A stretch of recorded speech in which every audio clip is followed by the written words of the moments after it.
Hey everyone, it's Jesse here at Jesse Lee Strength and Fitness. It's a fairly sunny day out today, so I'm going to try to get out for a little bit of a run. And I'm just going to show you a little bit of my foam rolling routine that I use prior to my run, but just prior to my lifting in general, as a way to prepare my soft tissues for some work.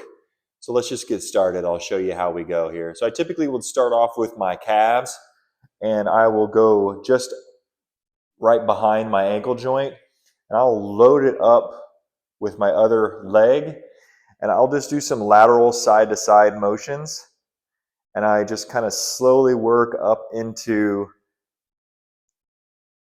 soleus and into the gastroc, those calf muscles, and then I just kind of go laterally side by side all the way up almost behind the knee capsule, and just working to see, you're kind of just looking for any type of nodules or anything that's just a little bit painful, and you're just trying to give it a good scrub.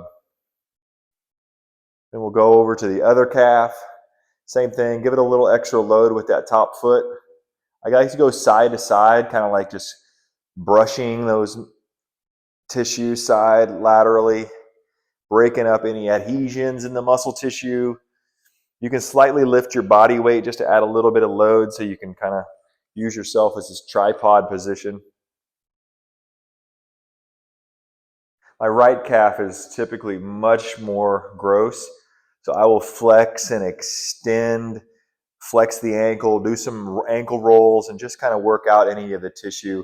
I just want to make sure that, as I kind of get myself mobile, I'm preparing myself for the however many thousand little single leg jumps I'm going to do when I go for my run. Then I'm just going to work on my hamstrings just a little bit. I just do like a light, same thing. I'm going left and right, side to side, just to kind of go across the grain of the muscle tissues. Explore up into the high groin a little bit, and then I'm going to hit the other side, up into the high groin. Feels pretty good, no big issues going on in there. I start off with mostly the back side of my body. So right now I'm going to go behind me, and I'm going to put that on I'll go to the side here and show you. Just not on my lumbar, but just up to my bottom rib. So I'm not on the lumbar, I'm just at the bottom rib, my thoracic spine. And what I like to do is just basically lightly grab behind my ears, kind of support my head, make sure I'm not like really weeble wobbling on my head. And then I'm just going to do some thoracic extensions. And I'm going to work vertebrae by vertebrae up towards my neck, not quite to my cervical spine. Those feel really good. You typically get some good snaps, crackles, and pops. So I'm just working the T-spine, getting that thoracic extension, and then I just basically give myself a nice little hug, and then I'll work over into the lats a little bit and just give myself some support. And that just works my mid-back. Next thing I'm going to do is go ahead and hit the quads, the tops of the legs. I usually do one quad at a time. So start off just above the knee. I get into this elbow crawl position. And on this, I'm just going to work the normal grain of the tissue. And then I can kind of work side to side. So I'll give you a little bit of a better angle here. I kind of work all the way up to where the quad muscles attach to the hip. I work into the inner groin a little bit, work towards that vastus medialis oblique, just above the knee. What I like to do is go ahead and bring this hand, and I'm going to add a little bit of length to the quad, and I'm just going to give some side-to-side rolling like I was with my calf. Going to work on the outside near the IT band, not quite the IT band, hitting the TFL, hitting that kind of lateral quad. And then what I'll do is I'll do a cross body stretch. So this is contralateral, and just basically just trying to open up this right quad. A lot of people really suffer from really tight overactive quads. So this is a nice way to add some length to that quad. And then the last thing I'll do is I'll roll over and I'll hit the glute.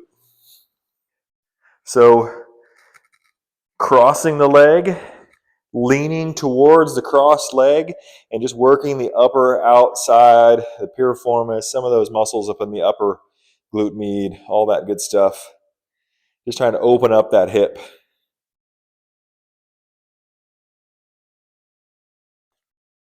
TFL. Okay, and then I'm going to go ahead and hit the left side. Get this guy kind of like this. Just going to hit those quad muscles all the way up and down, the rectus femoris, a little bit of the groin, a little bit of that vastus. For some of you who have not done a lot of foam rolling, this might be just totally terrible. And painful tissue is not very happy tissue, so you should get better and better at this, but it should not be overly painful. If it is overly painful, then you probably need to take better care of your tissues. Doing the foam rolling before workouts. Hitting that hip. My left hip is different than my right hip. My right hip is very tight. My left hip is very supple. So I just got some imbalances that I've just been working on. It's because I injured my right foot as a kid. And it's also my driving leg, my braking leg, my kicking leg. So it's just a little overworked. And then the last thing that I do for my foam rolling is typically I hit my tibialis, which is the front, that thigh or that shin muscle. Put my knee on it like this, and then I just slightly turn the foot that way. And I just try to get the outer part of that, or the outer part, lateral part of the shin. I flex and extend that ankle.